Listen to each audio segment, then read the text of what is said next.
Bonjour à tous, j'espère que tout le monde va bien. On va continuer l'étude sur les plaies sacrées de Jésus-Christ. Donc, on était rendu au chapitre 4. On va parler des plaies glorieuses de Jésus. Et au point 1, les apparitions. Au point 2, on parlera, quand on sera rendu là, des plaies glorieuses dans le ciel. Et au point 3, les plaies glorieuses au très saint sacrement. Donc, commençons avec un signe de croix. Nom du Père, du Fils et du Saint-Esprit. Amen. Chapitre 4. Les plaies glorieuses de Jésus. Les apparitions. Comme il l'avait annoncé, il est ressuscité. La mort a été vaincue dans sa propre victoire. Le Sauveur est ressuscité, comme le dit beaucoup de versets dans la Sainte Écriture. Sur son corps devenu glorieux et incorruptible, à l'égal de son âme elle-même, sur son corps resplendissant comme Moïse et Élie l'avaient vu sur le Tabor. Jésus a gardé ses plaies ouvertes, mais cicatrisées et non sanglantes, non plus livides comme sur la croix, mais pleines de vie et de beauté. Elles sont les titres de sa gloire, les insignes de la victoire qu'il a eue, qu'il a remportée sur l'enfer et le diable et ses anges. Ainsi, l'athlète vainqueur préfère garder sur ses membres de glorieuses cicatrices, comme un témoignage de sa bravoure, disait saint Augustin dans le Sermon 61.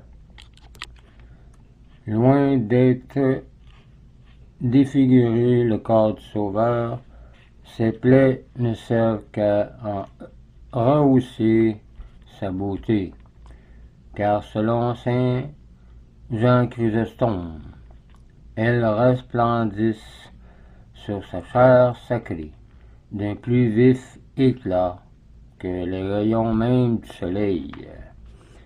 Elles y brillent comme les étoiles au firmament, comme les pierres précieuses enchâssées dans l'or pur, comme des fleurs sur leurs tiges, comme l'incarnat des roses. Or Chrysostome in Joanne. Je vous mettrai tout dans la description. Jésus ne réserva-t-il pas à sa très sainte mère les prémices de sa gloire, de ses plaies, bien que les évangélistes n'en disent rien? Pourrions-nous croire que le divin Sauveur ait oublié sa mère, celle de toutes les créatures qui lui étaient le plus chères, et qui a accepté la proposition de l'ange, et qui seule était digne d'un tel bonheur, car elle vous enfanta pour que vous veniez nous sauver. La tradition constate des pères a commencé par saint Ambroise, ne nous permet aucun doute à cet égard. Les autres apparitions avaient pour but de promulguer le fait de la résurrection. Celle-ci était réclamée par le cœur d'un fils, et d'un fils tel que Jésus. À cette mère qui avait partagé toutes ses souffrances et qui l'avait élevée, et dont le cœur avait été percé d'autant de glaives que le corps de son fils avait reçu de blessures, à cette mère qui, depuis 3 jours, était plongée, inconsolable, dans les larmes et la douleur.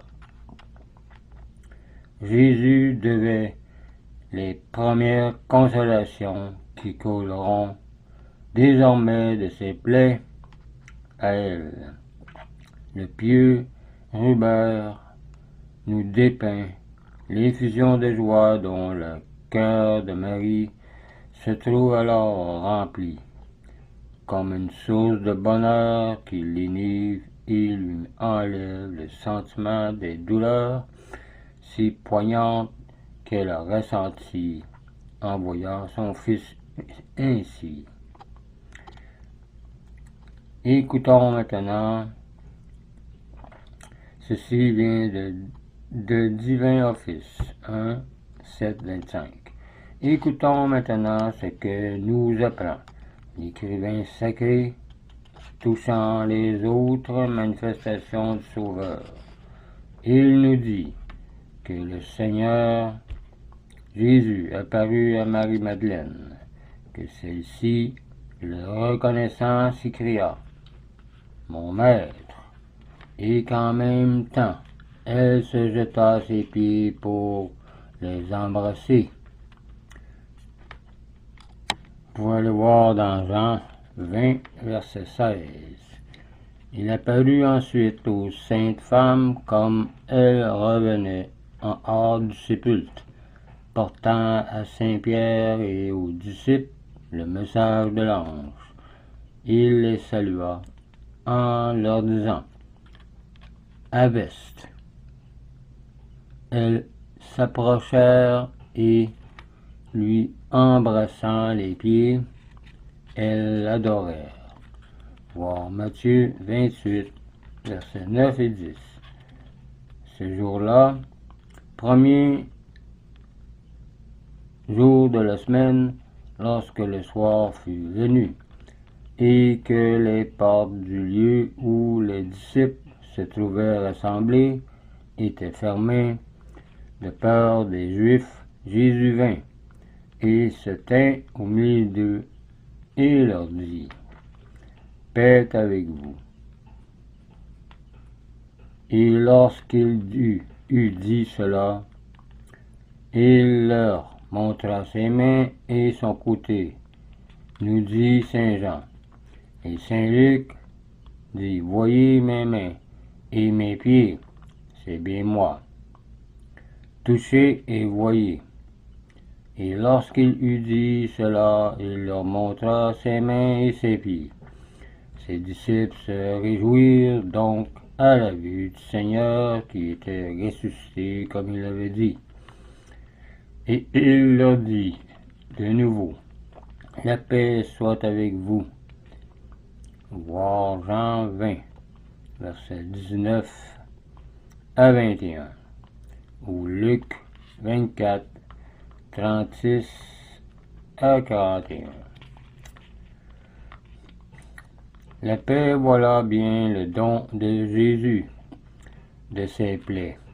Par elle et par le sang qui s'en est répandu, la réconciliation du monde avec Dieu a été opérée.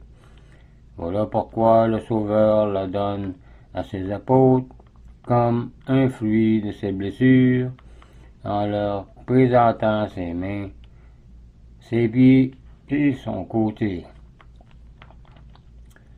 Or, Saint Thomas. Or, Thomas, l'un des 12, n'était pas avec eux quand vint Jésus.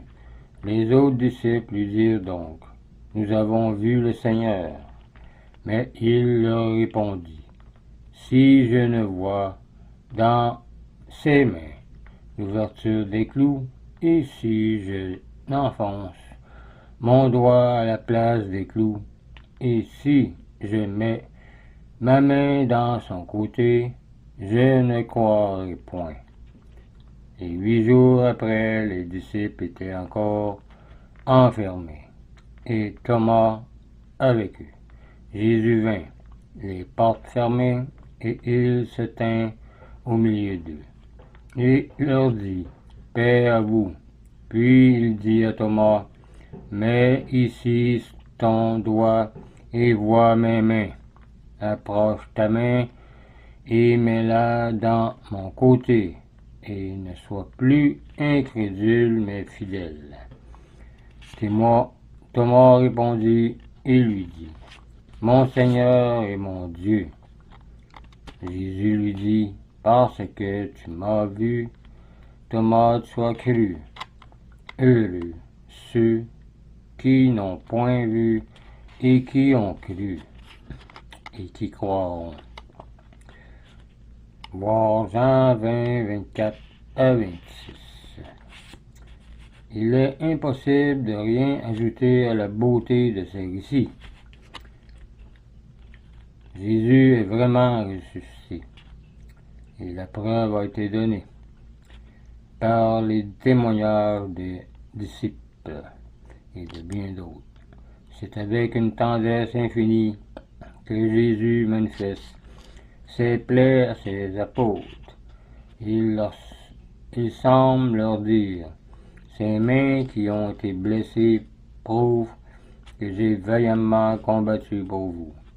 Combattez pour moi maintenant, et je ferai siéger le vainqueur avec moi sur mon trône, lorsque je reviendrai. Voir Apocalypse 3, verset 21. Ce côté entrouvert atteste que je vous ai beaucoup aimé. Aimez-moi pareillement, et devenez des saints, par ma grâce. Ses pieds ont été cloués naguère sur l'arbre de la croix, afin d'affermir vos pas dans la pratique du bien. Demeurez dans mon amour et marchez dans la voie de mes commandements, et vous vivrez. Voir la vie de Jésus, chapitre 77. La vertu de ses plaies est invincible. Thomas, l'apôtre tardif à croire, l'éprouve après ses frères. Leur seule vue suffit à lui donner la foi. Mais Jésus veut qu'ils les touchent et qu'ils portent la main dans leur ouverture pour que, dit Saint Léon, en lui fut vaincue notre incrédulité et celle des siècles à venir, et que tout esprit dévoré par le doute puisse reconnaître le Sauveur du monde, le Sauveur à ses plaies, et s'écrier comme saint Thomas, mon Seigneur et mon Dieu. Voir saint Augustin. Aussi, bien, l'évangéliste Jean termine-t-il le récit de ces miraculeuses apparitions en disant, ceci a été écrit, afin que vous croyiez que Jésus est le Christ, le Fils de Dieu, et afin que, croyant, vous ayez la vie en son nom. Voir Jean 20, verset 31.